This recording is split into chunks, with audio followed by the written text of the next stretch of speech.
Calamares nga pala yung lulutuin ko ngayon. Nag-request kasi yung girlfriend ko.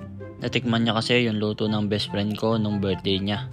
Kaya sabi niya sa akin, lutuan ko daw siya. Siyempre, mahihindihan ko ba naman yung mahal ko? Sana all. Kaya ayun, pumunta na agad ako ng palengke pagkagising ko.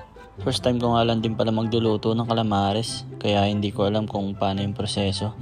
Kaya patsamba na naman tong luto ko. Bahala na kung ano maging lasa. Sasamahan ko na lang siguro ng pagmamahal para sumarap yung luto ko. Ginagawa mo! Bali, isang piraso lang nga pala yung binili ko dyan kasi mahal na din yung isang piraso. Nasa 165 NT din yan.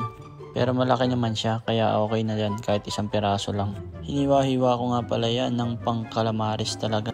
At nang pagkatapos ko ang hiwain ay hinugasan ko na. Nilagyan ko ng asin para mawala yung lansa.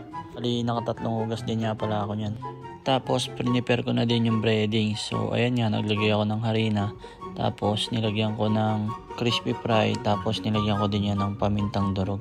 So, depende pala sa inyo guys kung gaano kadami yung ilalagay yung breading. So, ayan, naglagay na nga din pala ako dyan ng magic sarap para mas lalong sumarap. At syempre, imekos-mekos na natin yan, insan. Pagkatapos kong imekos-mekos yung breadings ay nilagay ko na din yung mga pusit. So ayan, pinaghalo-halo ko lang. Ginagawa mo!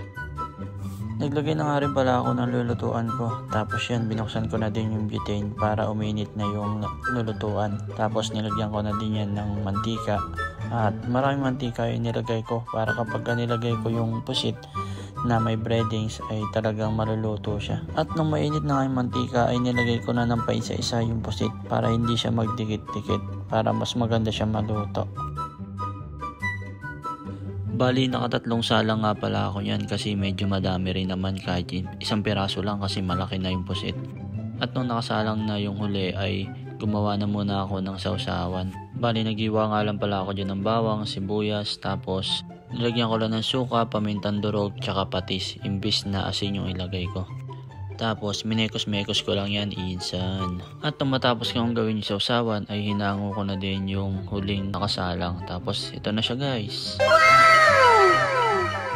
At nung na-prepare ko na nga ang lahat, ay ginising ko na din yung girlfriend ko dyan para makakain na siya. So, yun lang guys. Maraming salamat sa panonood. Bye-bye!